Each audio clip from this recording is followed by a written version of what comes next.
براءة من الله ورسوله إلى الذين عاهدتم من المشركين فسيحوا في الأرض 4 أشهر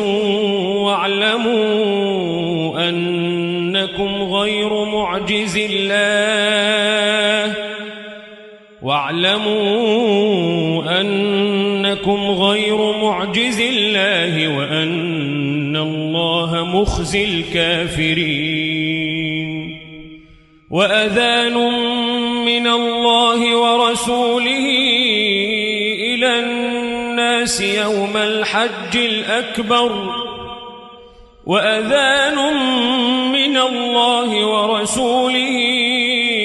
إلى الناس يوم الحج الأكبر أن الله بريء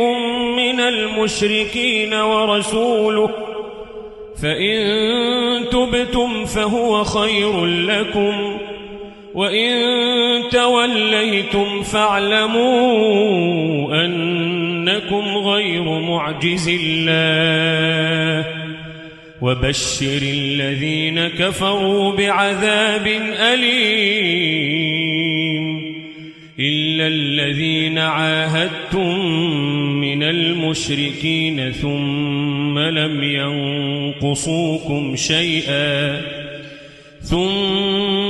ينقصوكم شيئا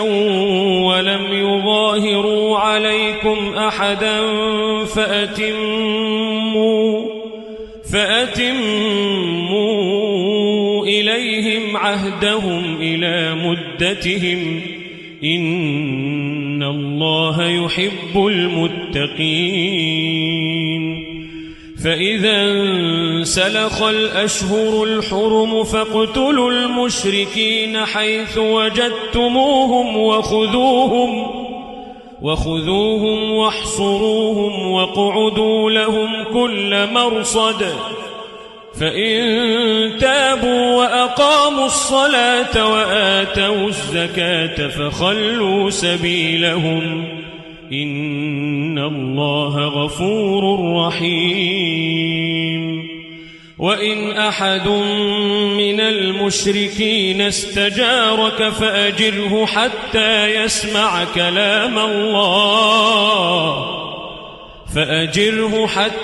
يسمع كلام الله ثم أبلغه مأمنه ذلك بأنهم قوم لا يعلمون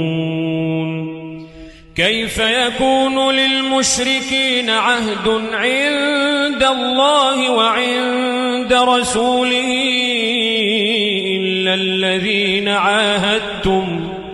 إلا الذين عاهدتم عند المسجد الحرام فما استقاموا لكم فاستقيموا لهم إن الله يحب المتقين كيف وإن يظهروا عليكم لا يرقبوا فيكم إلا ولا ذمة يرضونكم بأفواههم وتأبى قلوبهم وأكثرهم فاسقون اشتروا بآيات الله ثمنا قليلا فصدوا عن سبيله إنهم ساء ما كانوا يعملون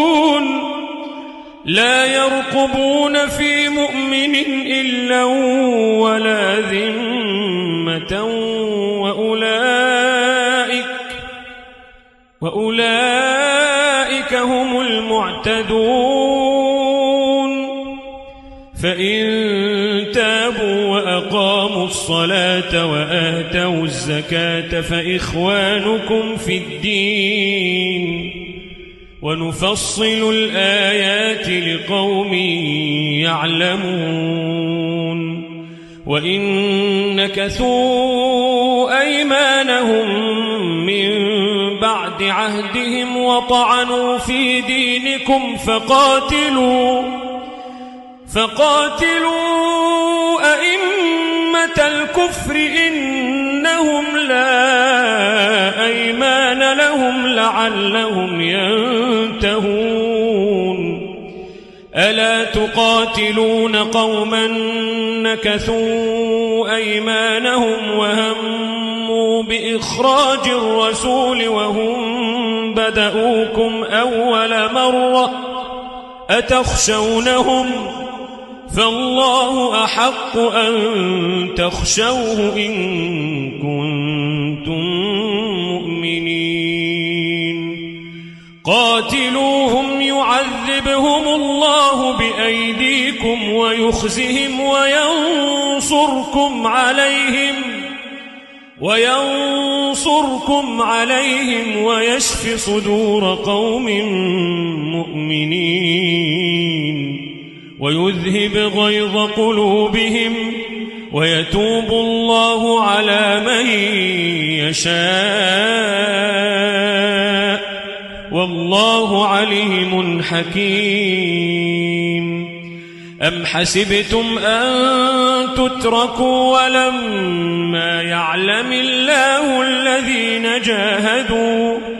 ولما يعلم الله الذين جاهدوا منكم ولم يتخذوا من دون الله ولا رسوله ولا المؤمنين وليجة والله خبير بما تعملون ما كان للمشركين أن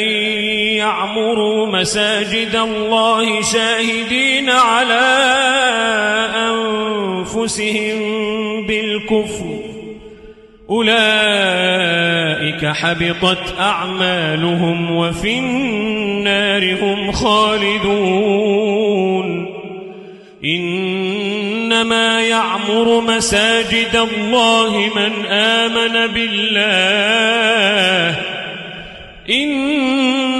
يعمر مساجد الله من آمن بالله واليوم الآخر وأقام الصلاة وآتى الزكاة ولم يخش إلا الله فعسى أولئك أن يكونوا من المهتدين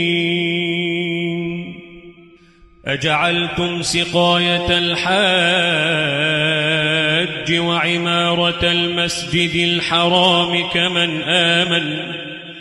كمن آمن بالله واليوم الآخر وجاهد في سبيل الله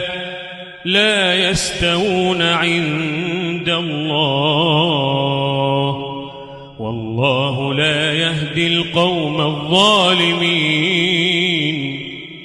الذين آمنوا وهاجروا وجاهدوا في سبيل الله بأموالهم وأنفسهم أعظم درجة عند الله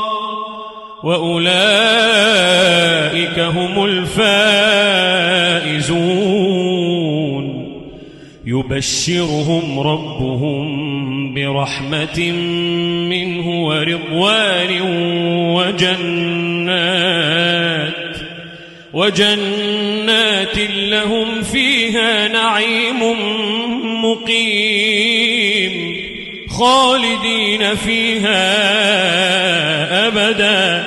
إن الله عنده أجر عظيم يا أيها الذين آمنوا لا تتخذوا آباءكم وإخوانكم أولياء إن استحبوا الكفر على الإيمان ومن يتولهم منكم فأولئك هم الظالمون قل إن كان آباؤكم وأبناؤكم وإخوانكم وأزواجكم وعشيرتكم وأموال وأموال اقترفتموها وتجارة تخشون كسادها ومساكن ترضونها أحب إليكم من الله ورسوله وجهاد في سبيله فتربصوا حتى يأتي الله بأمره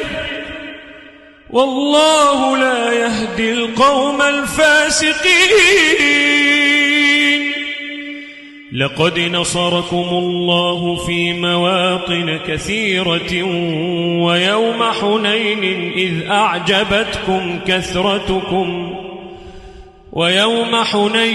إذ أعجبتكم كثرتكم فلم تغن عنكم شيئا وضاقت عليكم الأرض بما رحبت ثم وليتم مدبرين ثم أنزل الله سكينته على رسوله وعلى المؤمنين وأنزل جنودا لم تروها وعذب الذين كفروا وذلك جزاء الكافرين. ثم يتوب الله من بعد ذلك على من يشاء والله غفور رحيم. يا أيها الذين آمنوا إنما المشركون نجس فلا يقربوا المسجد الحرام بعد عامهم هذا وإن خفتم عيلة فسوف يغنيكم الله من فضله إن شاء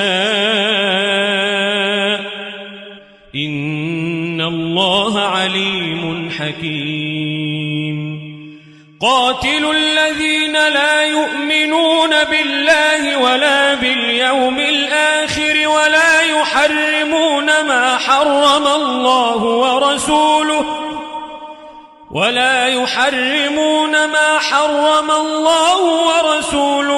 ولا يدينون دين الحق من الذين أوتوا الكتاب حتى يعطوا الجزية عن يد وهم صاغرون. وقالت اليهود عزير ابن الله وقالت النصارى المسيح ابن الله ذلك قولهم بأفواههم يضاهئون قول الذين كفروا من قبل قاتلهم الله أنى يؤفكون. اتخذوا أحبارهم ورهبانهم أربابا من دون الله والمسيح ابن مريم وما أمروا إلا ليعبدوا إلها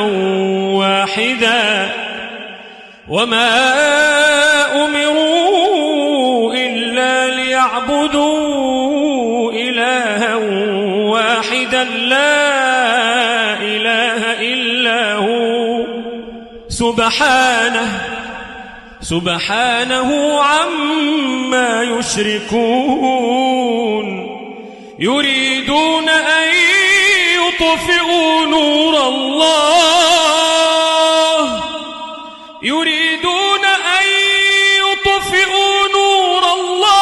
بأفواههم ويأبى الله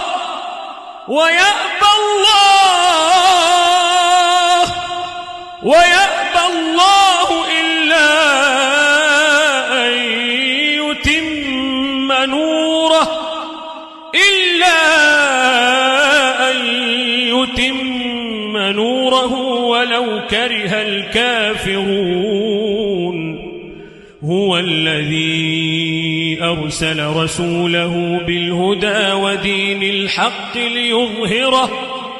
ليظهره على الدين كله ولو كره المشركون يا أيها الذين آمنوا إن كثيرا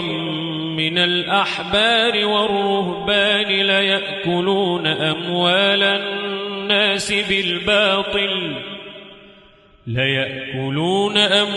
الناس بالباطل ويصدون عن سبيل الله والذين يكنزون الذهب والفضة ولا ينفقونها في سبيل الله فبشرهم بعذاب أليم يوم يحمى عليها في نار جهنم فتكوى بها جباههم وجنوبهم وظهورهم هذا ما كنزتم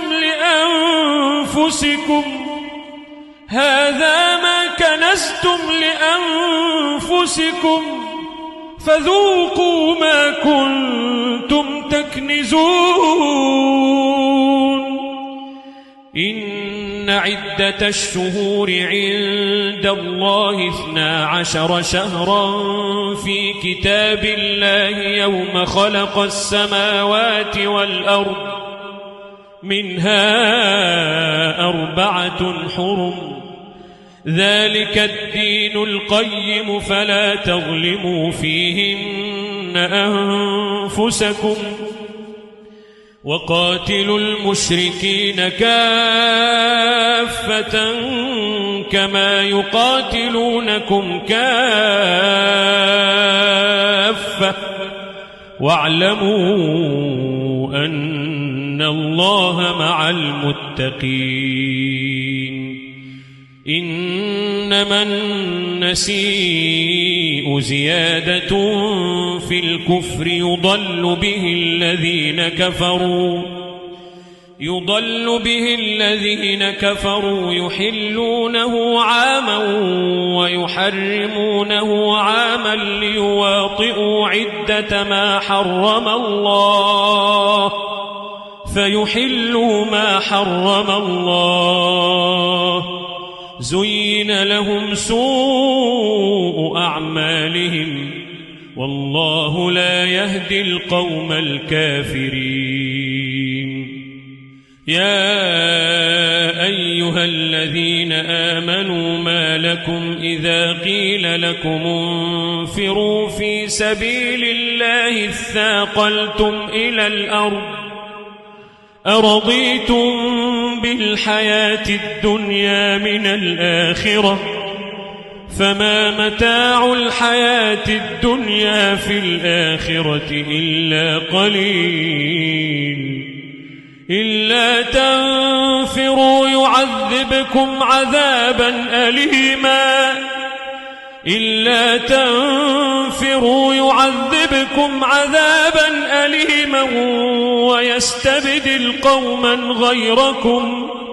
ويستبدل قوما غيركم ولا تضروه شيئا والله على كل شيء قدير إلا تنصروه فقد نصره الله إذ أخرجه الذين كفروا ثاني اثنين إذ هما في الغار إذ يقول لصاحبه لا تحزن إن الله معنا فأنزل الله سكينته عليه وأيده بجنود لم تروها وجعل كلمة الذين كفروا السفلى وكلمة الله هي العليا والله عزيز حكيم انفروا خفافا وثقالا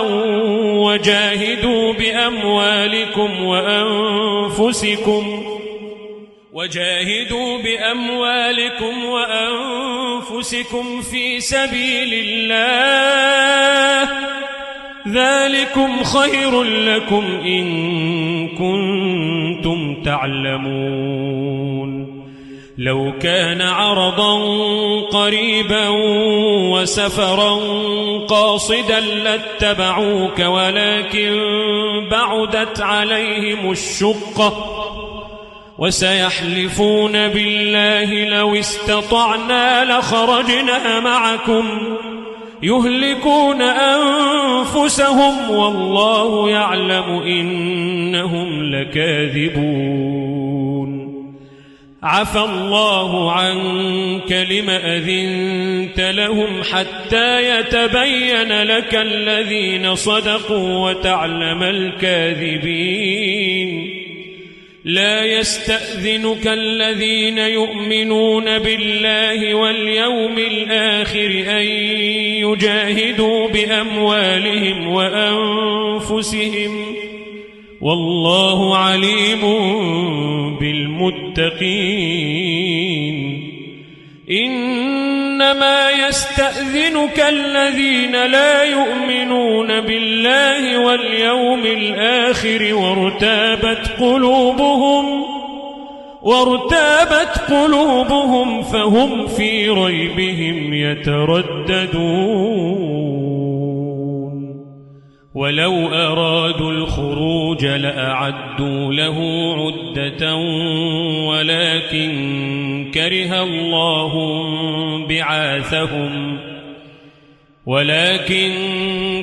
الله بعاثهم فثبطهم وقيل اقعدوا مع القاعدين لو خرجوا فيكم ما زادوكم إلا خبالا ولأوضعوا خلالكم يبغونكم الفتنة وفيكم سماعون لهم والله عليم بالظالمين لقد ابتغوا الفتنة من قبل وقلبوا لك الأمور حتى جاء الحق وظهر أمر الله وهم كارهون ومنهم من يقول ائذن لي ولا تفتني ألا في الفتنة سقطوا وإن جهنم لمحيطة بالكافرين إن تصبك حسنة تسؤهم وإن تصبك مصيبة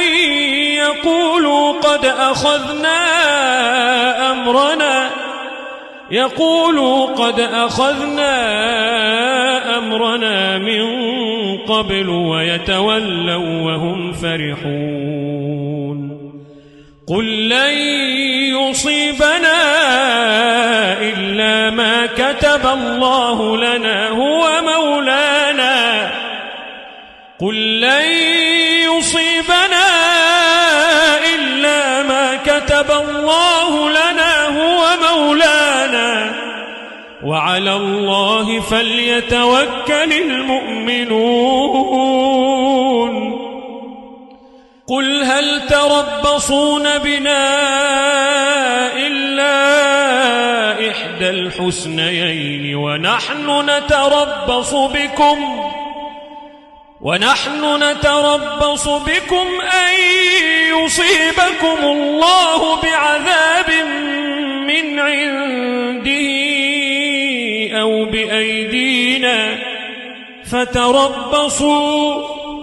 فتربصوا إنا معكم متربصون قل أنفقوا طوعا أو كرها لن يتقبل منكم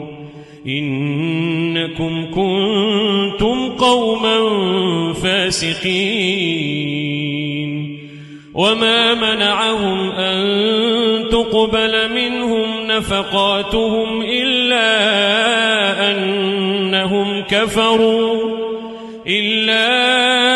أنهم كفروا بالله وبرسوله ولا يأتون الصلاة إلا وهم كسالى ولا ينفقون إلا وهم كارهون فلا تعجبك أموالهم ولا أولادهم إنما يريد الله ليعذبهم بها في الحياة الدنيا وتزهق أنفسهم وهم كافرون ويحلفون بالله إنهم لمنكم وما هم منكم ولكنهم قوم يفرقون لو يجدون ملجأ أو مغارات أو مدخلا لولوا إليه وهم يجمحون ومنهم من يلمزك في الصدقات فإن أعطوا منها رضوا وإن لم يعطوا منها إذا هم يسخطون ولو أنهم رضوا ما آتاهم الله ورسوله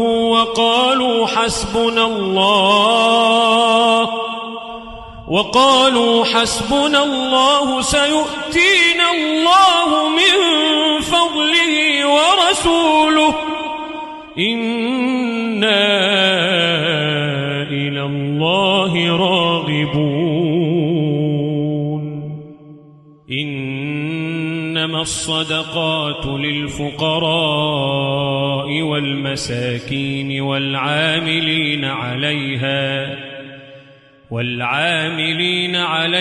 والمؤلفة قلوبهم وفي الرقاب والغارمين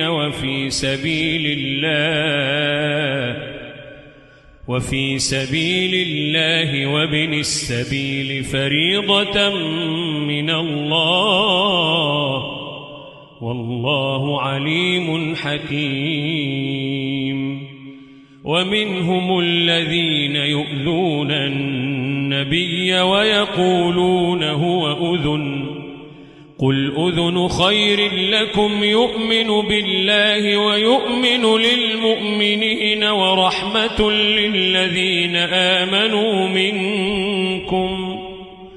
والذين يؤذون رسول الله لهم عذاب أليم يحلفون بالله لكم ليرضوكم والله ورسوله أحق أن يرضوه إن كانوا مؤمنين ألم يعلموا أنه من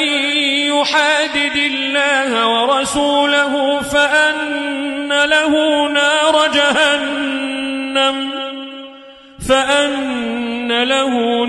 جهنم خالدا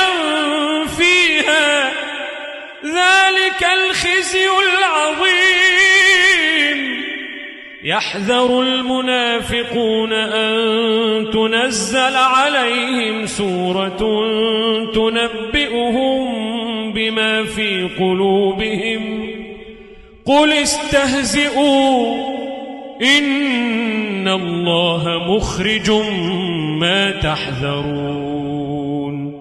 ولئن سألتهم ليقولن إنما كنا نخوض ونلعب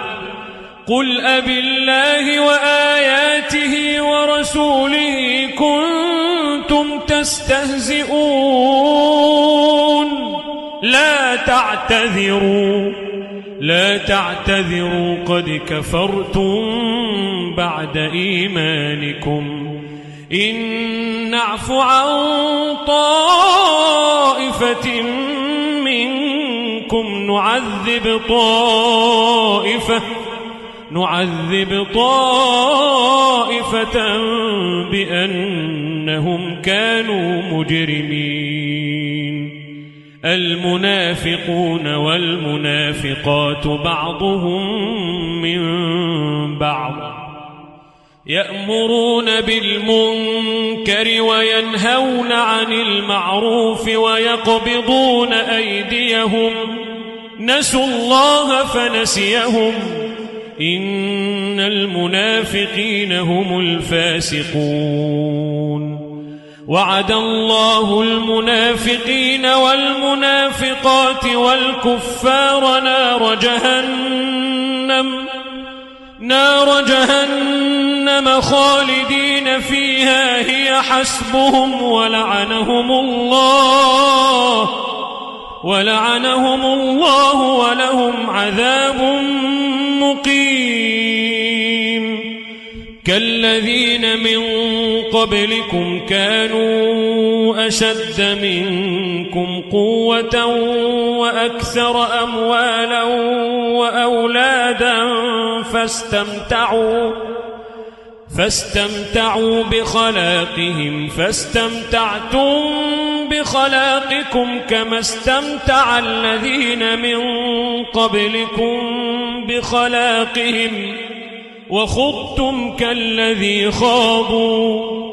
أولئك حبطت أعمالهم في الدنيا والآخرة وأولئك هم الخاسرون ألم يأتهم نبأ الذين من قبلهم قوم نوح وعاد وثمود وقوم إبراهيم وأصحاب مدين والمؤتفكات أتتهم رسلهم بالبينات فما كان الله ليظلمهم ولكن كانوا أنفسهم يظلمون والمؤمنون والمؤمنات بعضهم أولياء بعض يأمرون بالمعروف وينهون عن المنكر ويقيمون الصلاة ويؤتون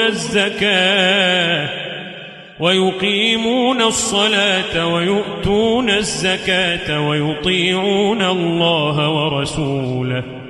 أولئك سيرحمهم الله إن الله عزيز حكيم وعد الله المؤمنين والمؤمنات جنات تجري من تحتها الأنهار خالدين فيها ومساكن طيبة في جنات عدن ورضوان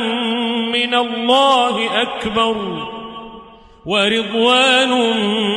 الله أكبر ذلك هو الفوز العظيم يا أيها النبي جاهد الكفار والمنافقين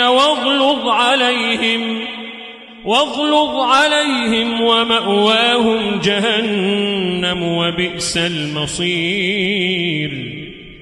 يحلفون بالله ما قالوا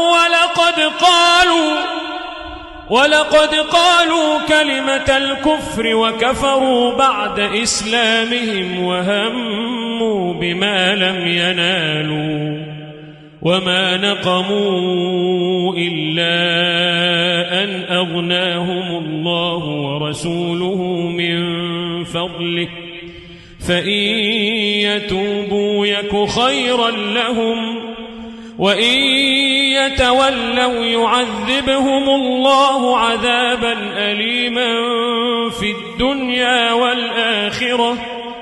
وما لهم في الأرض من ولي ولا نصير. ومنهم من عاهد الله لئن آتانا من فضله لنصدقن ولنكونن من الصالحين. فلما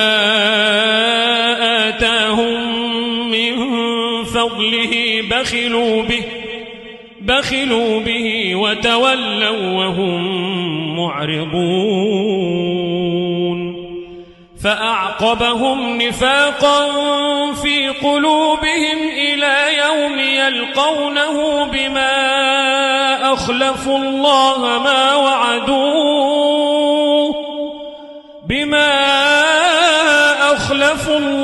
ما وعدوه وبما كانوا يكذبون. ألم يعلموا أن الله يعلم سرهم ونجواهم وأن الله علام الغيوب. الذين يلمزون المطوعين من المؤمنين في الصدقات والذين لا يجدون إلا جهدهم فيسخرون منهم سخر الله منهم ولهم عذاب أليم.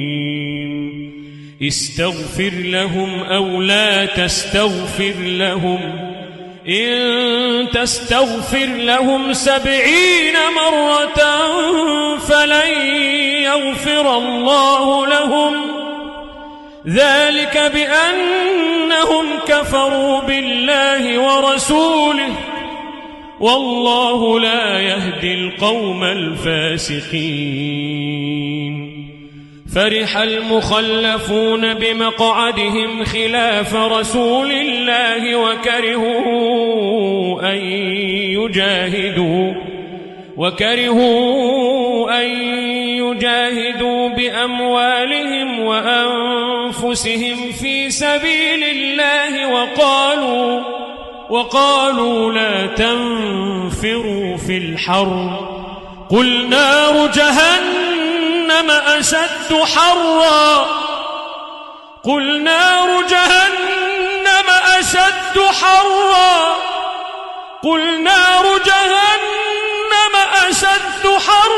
لو كانوا يفقهون.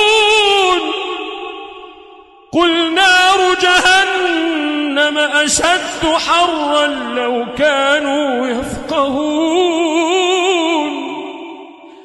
فليضحكوا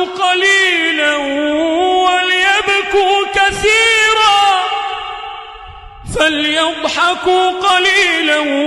وليبكوا كثيرا جزاء بما كانوا يكسبون.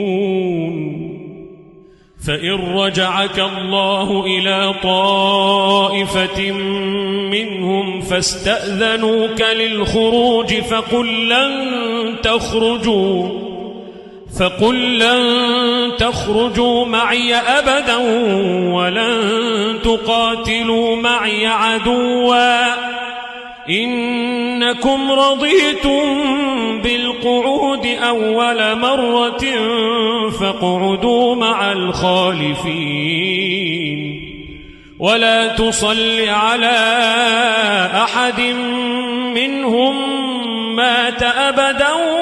ولا تقم على قبره إنهم كفروا بالله ورسوله وماتوا وهم فاسقون. ولا تعجبك أموالهم وأولادهم إنما يريد الله أن يعذبهم بها في الدنيا وتزهق أنفسهم وهم كافرون. وإذا أنزلت سورة أن آمنوا بالله وجاهدوا مع رسوله استأذنك أولو الطول منهم وقالوا ذرنا نكن مع القاعدين رضوا بأن يكونوا مع الخوالف وطبع على قلوبهم فهم لا يفقهون لكن الرسول والذين آمنوا معه جاهدوا بأموالهم وأنفسهم وأولئك لهم الخيرات وأولئك هم المفلحون أعد الله لهم جنات تجري من تحتها الأنهار خالدين فيها ذلك الفوز العظيم وجاء المعذرون من الأعراب ليؤذن لهم وقعد الذين كذبوا الله ورسوله سيصيب الذين كفروا منهم عذاب أليم ليس على الضعفاء ولا على المرضى ولا على الذين لا يجدون ما ينفقون حرج إذا نصحوا لله ورسوله ما على المحسنين من سبيل والله غفور رحيم ولا على الذين إذا ما أتوك لتحملهم قلت لا أجد ما أحملكم عليه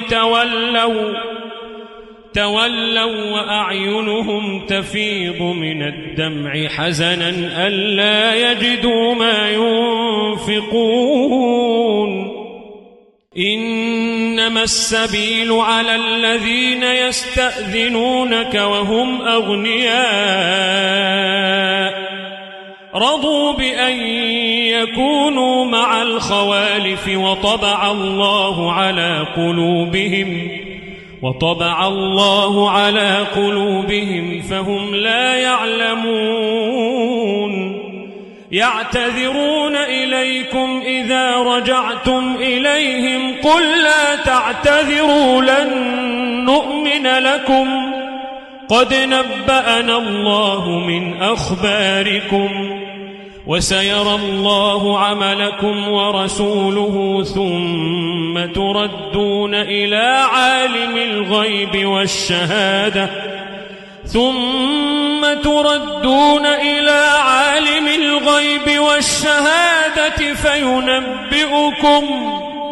فينبئكم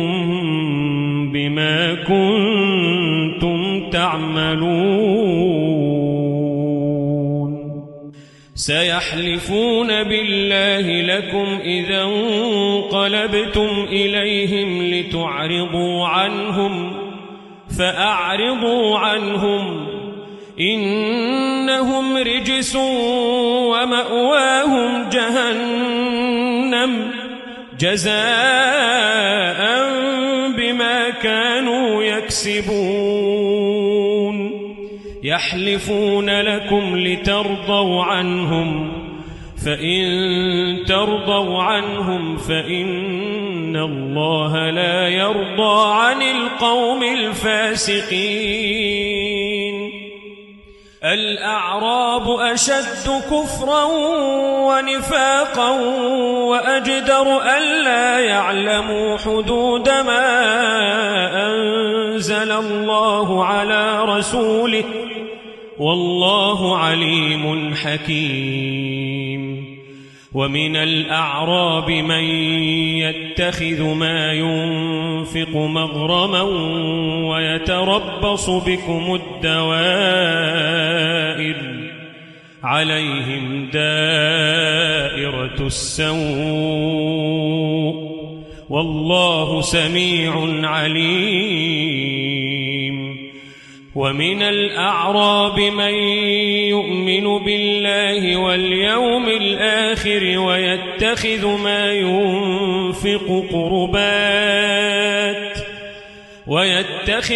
ينفق قربات عند الله وصلوات الرسول ألا إنها قربة لهم سيدخلهم الله في رحمته إن الله غفور رحيم. والسابقون الأولون من المهاجرين والأنصار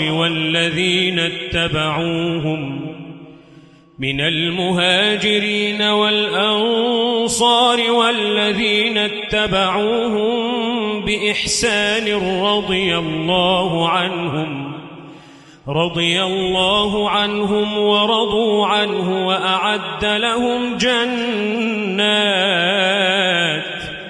وأعد لهم جنات تجري تحتها الأنهار خالدين فيها أبدا ذلك الفوز العظيم. وممن حولكم من الأعراب منافقون ومن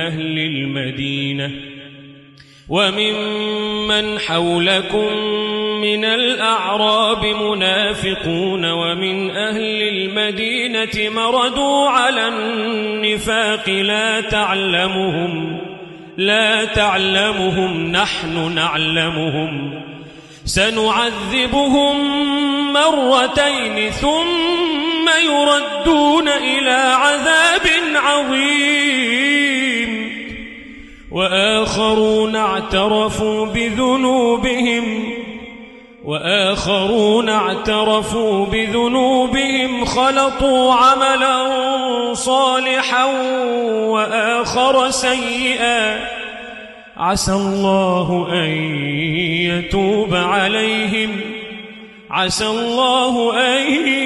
يتوب عليهم إن الله غفور رحيم. خذ من أموالهم صدقة تطهرهم وتزكيهم بها وصل عليهم إن صلاتك سكن لهم والله سميع عليم. ألم يعلموا أن الله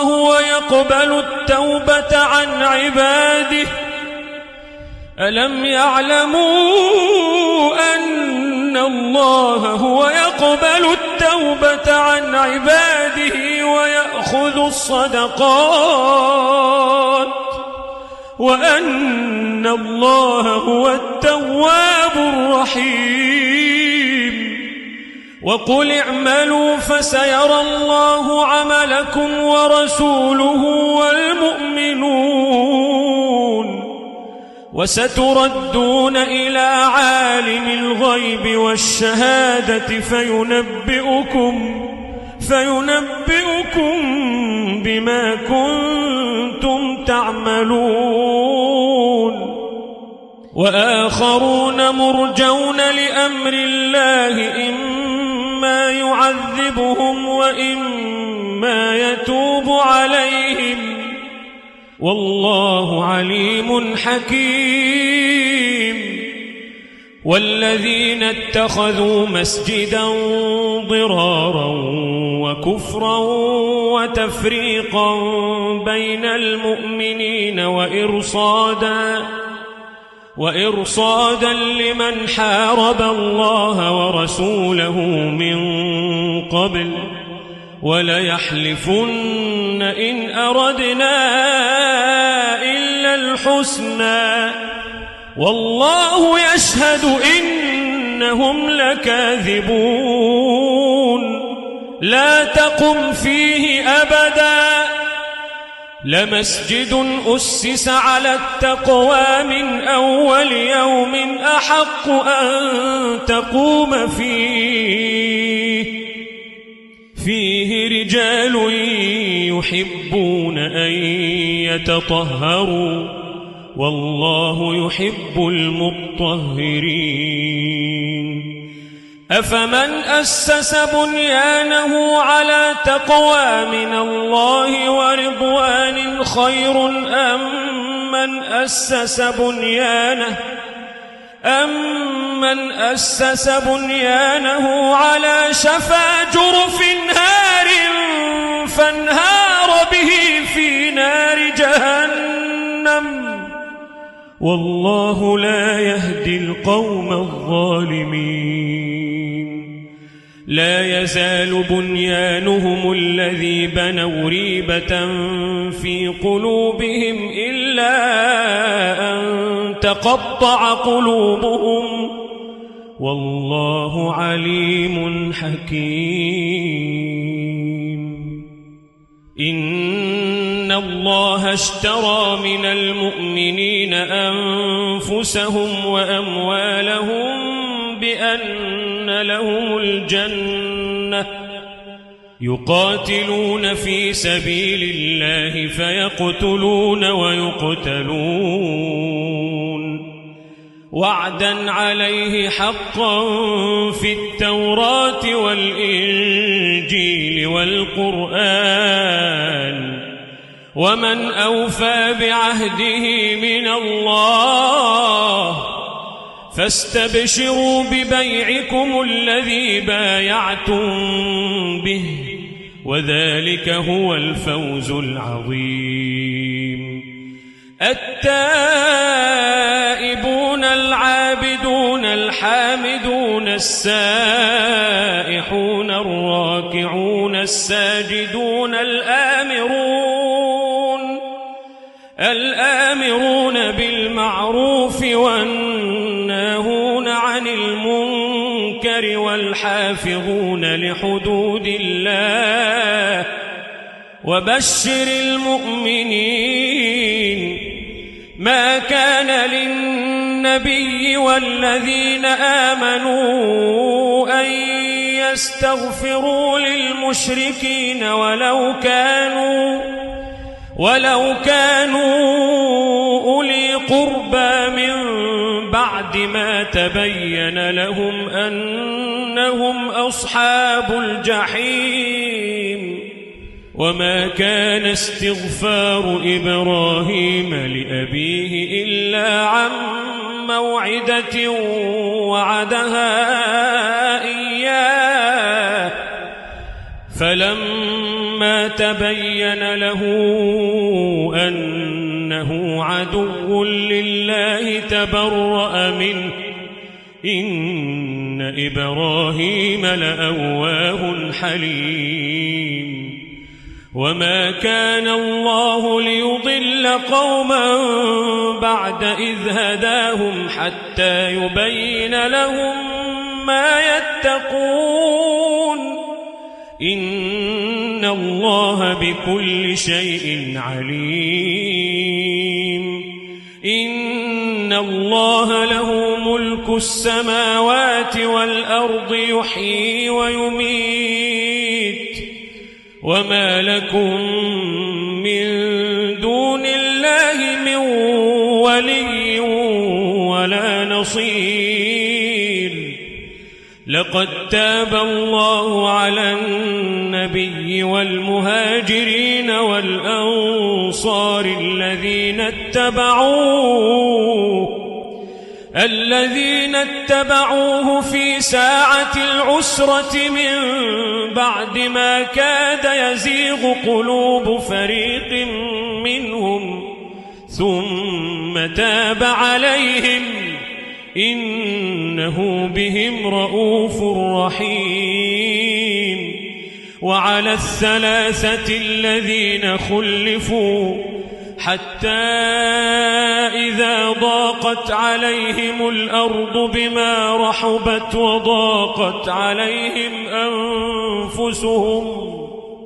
وضاقت عليهم أنفسهم وظنوا أن لا ملجأ من الله إلا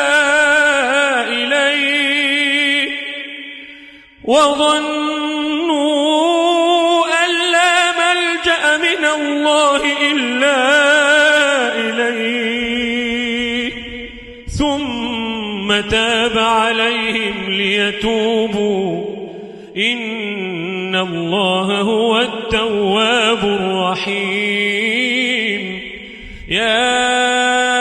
أيها الذين آمنوا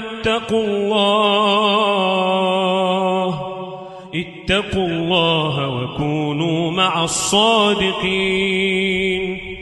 ما كان لأهل المدينة ومن حولهم من الأعراب أن يتخلفوا عن رسول الله ولا يرغبوا بأنفسهم عن نفسه، ذلك بأنهم لا يصيبهم ظمأ ولا نصب ولا مخمصة في سبيل الله ولا يطؤون موطئا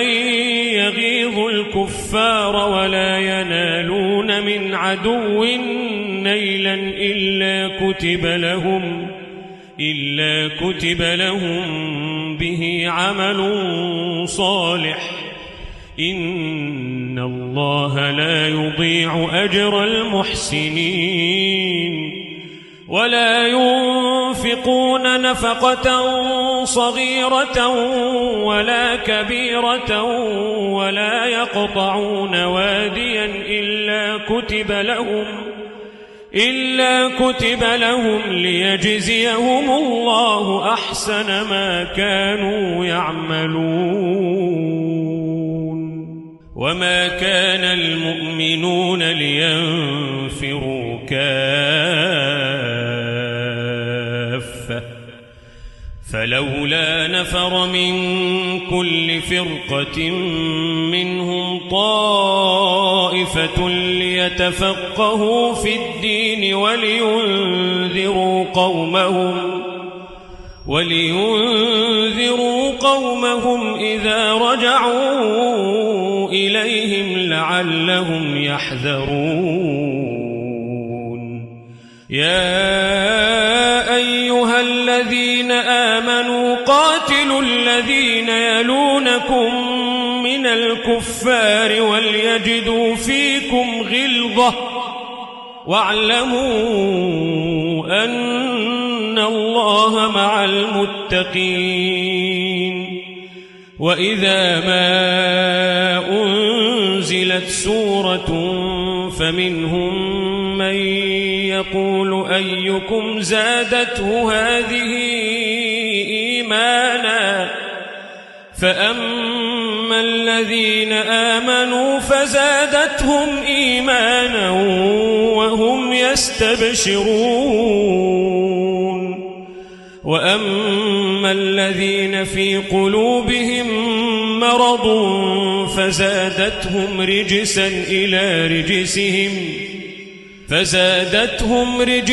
إلى رجسهم وماتوا وهم كافرون. أولا يرون أنهم يفتنون في كل عام مرة أو مرتين ثم لا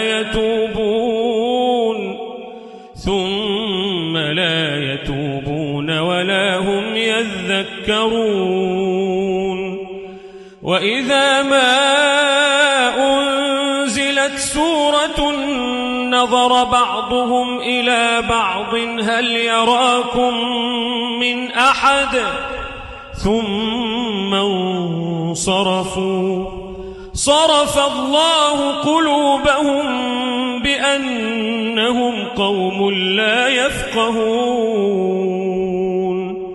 لقد جاءكم رسول من أنفسكم لقد جاءكم رسول من أنفسكم عزيز عليه ما عنتم حريص عليكم بالمؤمنين رؤوف رحيم عزيز عليه ما عنتم حريص عليكم بالمؤمنين رؤوف رحيم فإن تولوا فقل حسبي